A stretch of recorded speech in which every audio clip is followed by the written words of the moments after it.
de verdad, para un segundo, porque lo que vas a escuchar ahora no es una opinión, no es una hipótesis política, ni una lectura exagerada de titulares. Es información confirmada. A las 7:43 de la mañana, 3 senadores republicanos con poder real, no figurantes, no secundarios, entraron en el despacho privado de Mitch McConnell. En la agenda aparecía como una reunión de liderazgo habitual. Nada extraordinario, nada que levantara alarmas.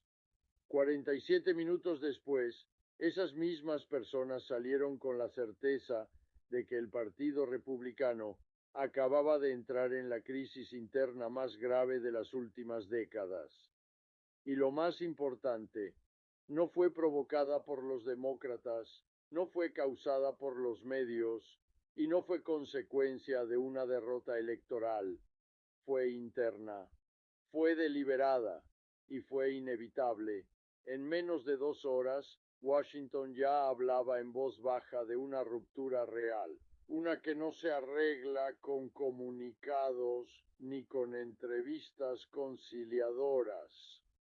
Esto no va de política pública, no va de conservadurismo frente a progresismo, va de algo mucho más básico. Altos cargos republicanos llegaron a la misma conclusión al mismo tiempo sin ponerse de acuerdo antes. Donald Trump ya no puede ser controlado y el detonante de esta revuelta no es el que estás imaginando. Si quieres entender lo que puede pasar en los próximos días, porque las siguientes 72 horas van a decidir si el Partido Republicano sigue siendo una estructura unificada o se parte definitivamente, suscríbete ahora y activa las notificaciones, porque lo que viene después no se va a repetir. Aquí empieza la parte que no aparece en los titulares. Aquí está lo que he podido confirmar a través de múltiples fuentes internas del Senado republicano.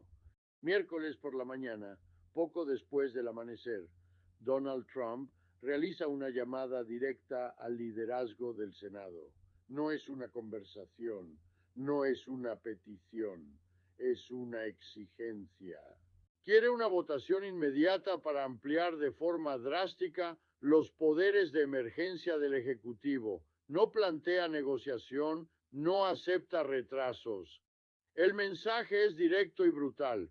O lo aprueban esta semana o me encargaré personalmente de ustedes. La amenaza no es abstracta. Trump deja claro que recorrerá estados republicanos apoyando retadores en primarias contra senadores en ejercicio, incluidos algunos de los más antiguos del partido. Media hora después ocurre algo que cambia por completo el ambiente. A las 6:30 de la mañana comienza a circular entre despachos un audio privado, una grabación filtrada, Trump hablando sin cámaras, sin público, sin filtros. La frase que escuchan varios senadores es inequívoca. El Senado no es imprescindible, ellos trabajan para mí. Ese audio pasa de teléfono en teléfono, de asesor en asesor, de jefe de gabinete en jefe de gabinete. Y lo que genera no es pánico, es indignación. Porque para quienes llevan décadas en la institución, eso no es frustración presidencial, es una declaración de irrelevancia del Congreso. 7:43 AM.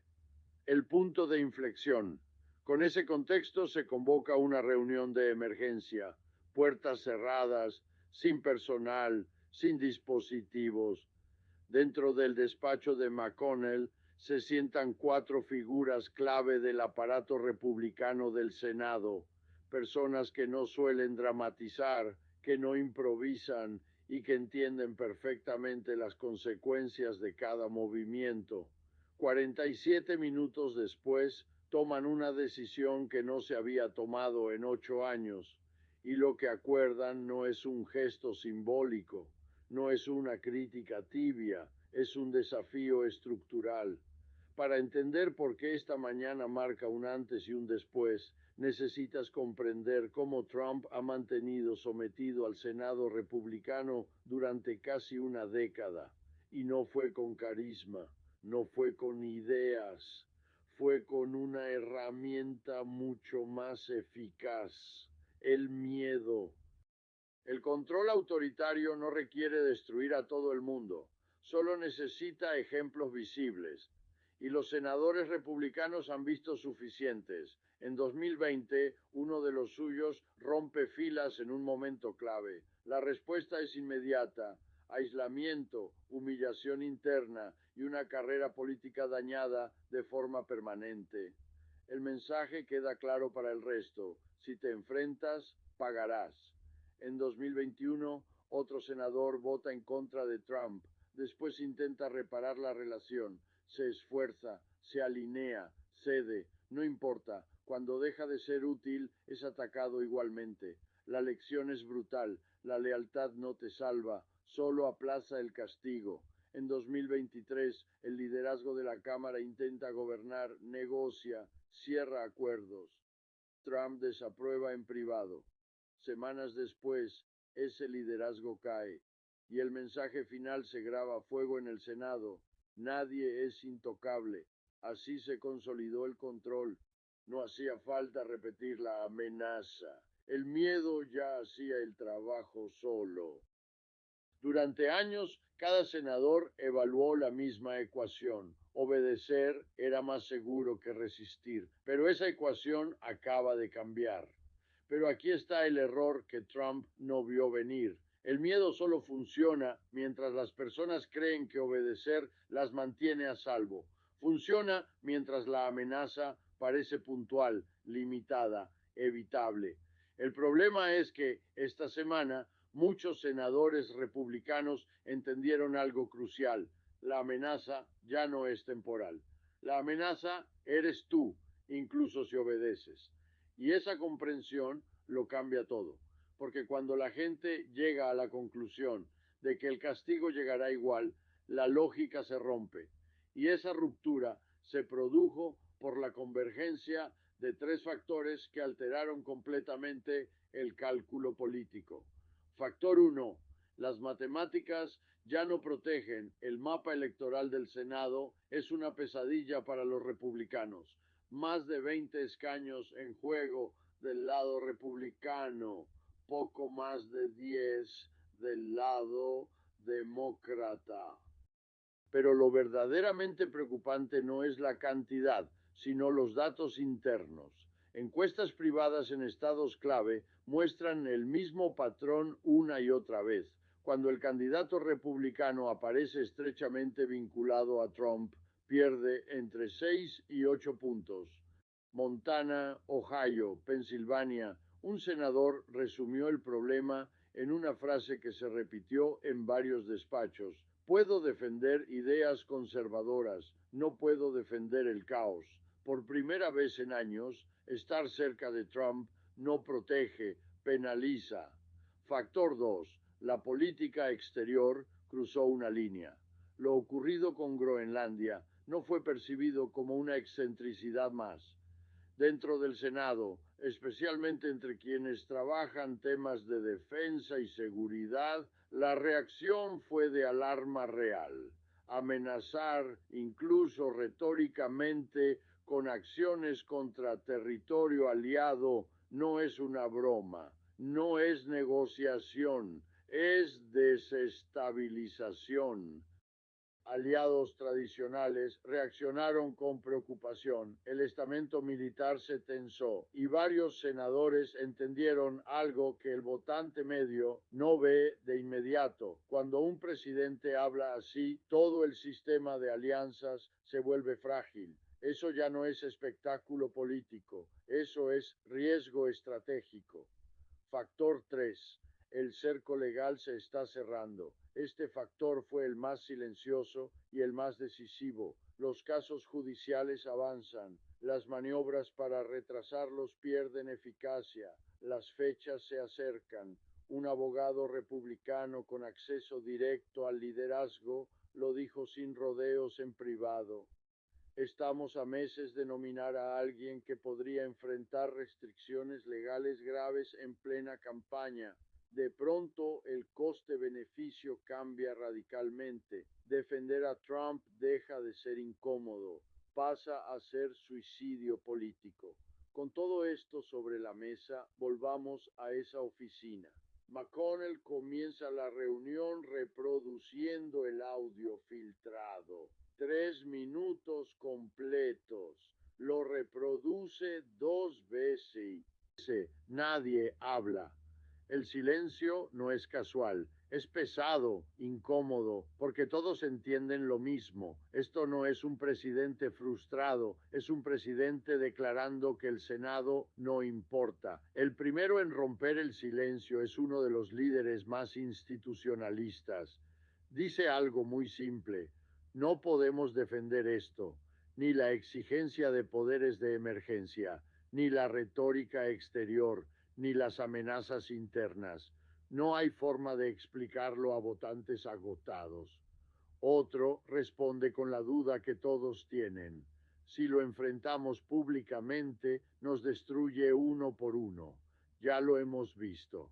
¿En qué se supone que esto es diferente? Ahí es cuando McConnell se inclina hacia adelante y dice la frase que cambia la dinámica. No es diferente, nos destruirá igual. La única pregunta es por qué caemos, defendiéndolo a él o defendiendo la institución. Silencio otra vez. Entonces alguien añade la realidad electoral. Mis números caen cada vez que esto se asocia a Trump. Mis votantes quieren estabilidad, no quieren explicaciones sobre amenazas internacionales absurdas. Y ahí McConnell hace algo que no había hecho en años. Propone acción, no simbólica, estructural. Una carta conjunta, lenguaje constitucional, negativa explícita a votar la expansión de poderes de emergencia. Segundo punto, el liderazgo no hará campaña con Trump si no modera la retórica. Tercero, el más explosivo: si Trump impulsa primarias contra senadores en ejercicio, el aparato del partido defenderá a los titulares. McConnell mira a cada uno. Necesito saber ahora si están dentro. 2 aceptan sin dudar.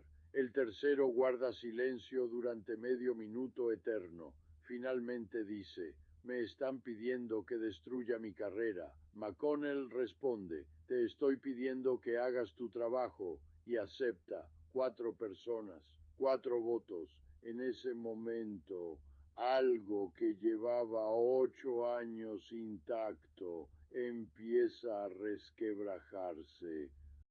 Después de esa reunión, todo se movió con una rapidez que nadie esperaba. A las 9:15 de la mañana, Mitch McConnell empezó a llamar personalmente a senadores republicanos clave. No envió mensajes, no delegó en asesores, llamadas directas una por una.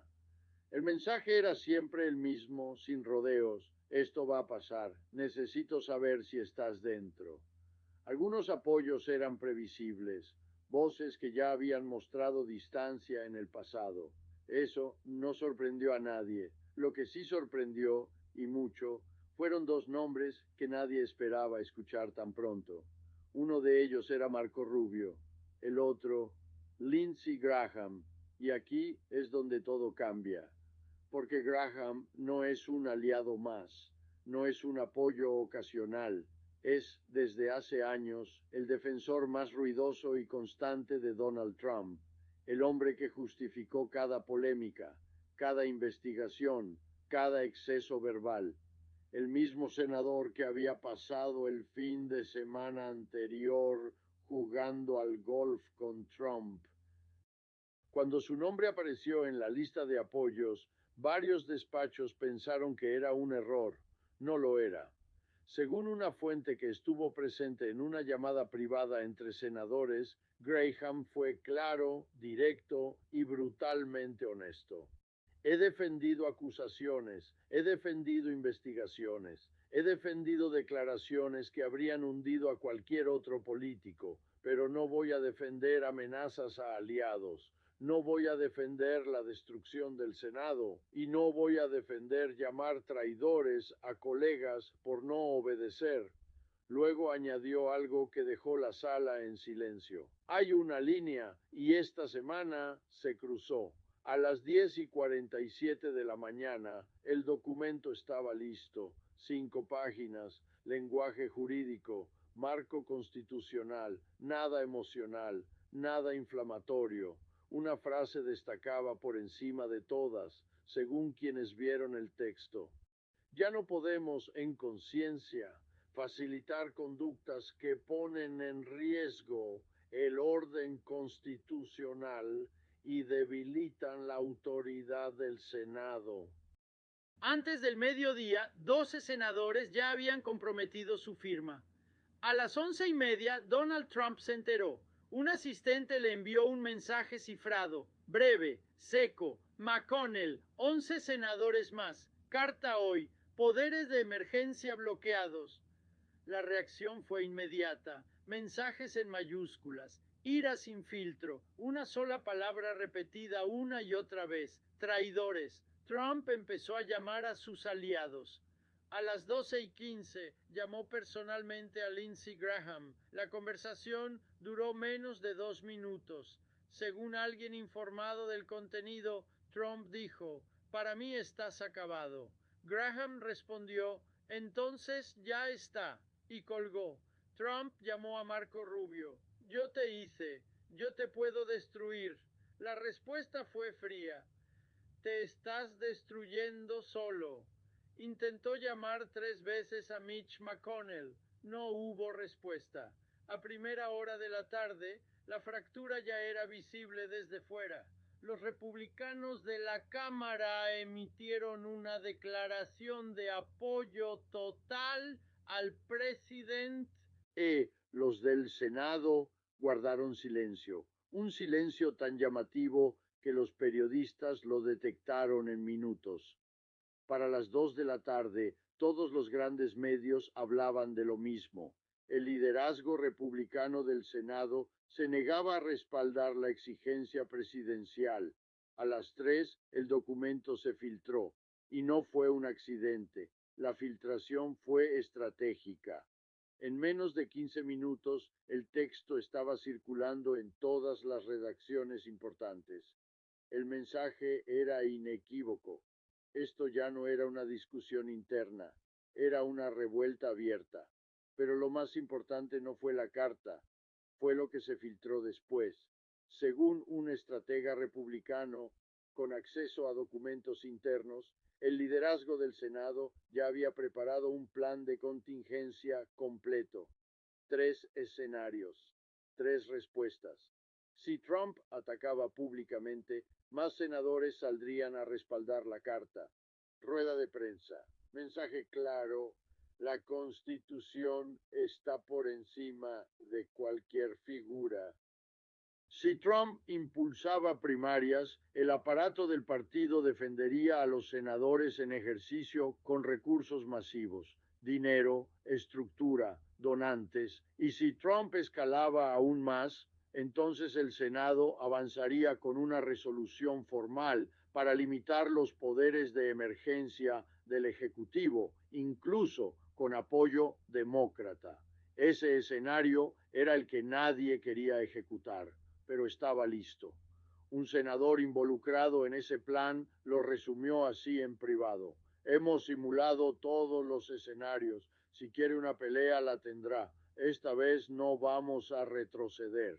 Mientras todo esto ocurría, los demócratas observaban en silencio, y ese silencio fue una decisión estratégica. En su propia reunión a puerta cerrada, el liderazgo demócrata evaluó 2 caminos: atacar, ridiculizar, explotar el caos, o desaparecer del foco y dejar que la fractura se ampliara sola. Eligieron lo segundo, sin comunicados triunfalistas, sin celebraciones en televisión, sin convertir esto en una guerra partidista. Por detrás, ofrecieron apoyo técnico y legislativo si el Senado avanzaba en medidas constitucionales. El mensaje implícito era claro: hagan lo correcto, no los vamos a usar como munición. Esa ausencia de ataque dejó a Trump sin enemigo externo, y cuando no hay enemigo externo, las grietas internas se hacen más grandes. Esa misma noche la cuenta de Trump estalló. Publicaciones constantes, mayúsculas, amenazas, pidiendo primarias, señalando nombres, acusando traición. A media tarde apareció el primer desafío formal. Un candidato alineado con Trump anunció que competiría contra Lindsey Graham. La reacción de Graham cuando los periodistas se lo preguntaron fue de 4 palabras: que lo intente. Los medios conservadores se dividieron en directo. Por primera vez en años no hablaban con una sola voz y los donantes empezaron a moverse.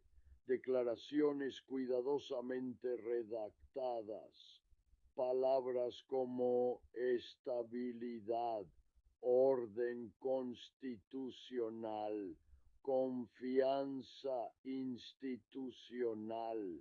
Traducción: el dinero empezaba a alejarse de Trump. Al caer la noche, el recuento era claro. 17 senadores republicanos ya estaban alineados públicamente, 5 más en privado. El número que todos miraban era 18. 18 era suficiente para bloquear la expansión de poderes, y Trump estaba a punto de descubrir que ya no tenía los votos. Pero lo más importante ocurrió mientras Washington dormía, y eso es lo que lo cambia todo. A la mañana siguiente, mientras Washington despertaba todavía aturdido, ocurrió algo que confirmó que esto ya no era solo una pelea entre políticos. Poco después de las 6, comenzaron a circular datos internos de encuestas republicanas, no públicas, no maquilladas, datos crudos. El patrón era devastador. Un candidato republicano genérico en estados competitivos aparecía con una ligera ventaja. El mismo candidato, con el respaldo explícito de Trump, caía varios puntos por debajo. No uno, no dos. Una diferencia suficiente para perder el Senado completo. Ese margen era la línea entre mayoría y derrota, y todos los senadores lo entendieron al mismo tiempo. 30 minutos después ocurrió algo que nadie había anticipado. Personal de distintos despachos republicanos empezó a comunicarse entre sí. Asistentes, jefes de comunicación, gente que rara vez toma protagonismo. 42 de ellos firmaron una carta interna. El mensaje era sencillo y demoledor. No podemos seguir defendiendo lo indefendible. La advertencia era clara. Si los senadores retrocedían, habría dimisiones masivas, y esto es clave. Cuando quienes escriben los discursos, atienden las llamadas y sostienen la maquinaria diaria, se niegan a hacerlo, el poder colapsa desde dentro. A las 8:15, el mundo empresarial entró en escena. La Cámara de Comercio emitió un comunicado medido, casi frío, pero inequívoco. La estabilidad institucional es esencial para la economía. Poco después, otras asociaciones replicaron el mensaje. Traducción sencilla: sin orden constitucional no hay dinero. A las 9 llegó la presión exterior.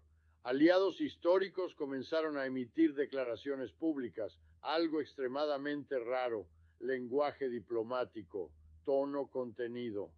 Pero el mensaje era el mismo: preocupación real por la retórica presidencial. Cuando los senadores leyeron esas declaraciones, muchos entendieron que Trump no había creado solo un problema interno, había provocado una crisis internacional innecesaria. Y entonces quedó claro: Trump ya no estaba rodeado por oposición política, estaba rodeado por todos los frentes a la vez: senadores, personal, donantes, medios, aliados. Eso no es resistencia, eso es un cerco. Cuando alguien se siente acorralado, solo tiene dos opciones: retroceder o atacar con más fuerza. A las 10 de la mañana, Trump eligió atacar. Anunció un acto de emergencia, lugar simbólico, fecha inmediata. El mensaje era transparente, una guerra abierta contra su propio partido. Poco después, reunió a sus aliados más fieles, no moderados, no institucionalistas, personas dispuestas a escalar el conflicto. La estrategia era clara: máxima presión, máximo ruido, máxima confrontación. Al mediodía, el tono subió aún más. Publicaciones incendiarias, amenazas veladas, llamamientos a protestas. Las autoridades elevaron el nivel de alerta y entonces por la noche llegó la respuesta, no de Trump, de McConnell, breve, fría, institucional. Las amenazas no nos desviarán de nuestras responsabilidades constitucionales. El Senado no trabaja para ningún individuo, pero lo más importante no estaba en el comunicado, estaba detrás. De forma discreta, McConnell contactó con varios senadores demócratas moderados, no con el liderazgo formal, con quienes podían cruzar líneas sin provocar un terremoto. La pregunta fue directa: si avanzamos, ¿están dentro? La respuesta fue unánime: sí. Las cuentas estaban hechas, más de los votos necesarios para bloquear cualquier expansión de poderes. Trump acababa de perder. Todavía no lo sabía, pero ya había perdido. Y aquí es donde hay que entender lo que realmente acaba de pasar. Esto no va de una carta, no va de un audio, no va de una amenaza concreta, va de que el mecanismo que sostuvo el control durante años dejó de funcionar. El miedo ya no protege, la obediencia ya no garantiza supervivencia. Cuando mantenerse cerca de Trump te cuesta el escaño, el comportamiento cambia, la lealtad se convierte en carga, y cuando los senadores actúan juntos, el aislamiento deja de ser posible. Ese fue el error de cálculo. Durante años Trump destruyó uno a uno. Esta vez todos firmaron. El riesgo se repartió. La protección fue colectiva y eso es lo único que rompe el control autoritario. Las instituciones no estaban débiles, estaban cediendo. Ahora han decidido no hacerlo. Lo que venga después no será inmediato, no será limpio, no será elegante, pero la fractura ya es estructural. Trump exigió control total, el Senado dijo no, y ese no lo cambia todo, porque cuando un líder pierde el miedo que lo sostenía, pierde el poder que parecía absoluto. Las próximas horas dirán si retrocede, si insiste o si prende fuego a todo. Yo estaré aquí siguiendo cada paso. Suscríbete, activa las notificaciones, porque lo que ocurra a partir de ahora no es una anécdota política, es una prueba de hasta dónde puede llegar un partido cuando decide enfrentarse a quien creyó que lo controlaba. Mantente atento.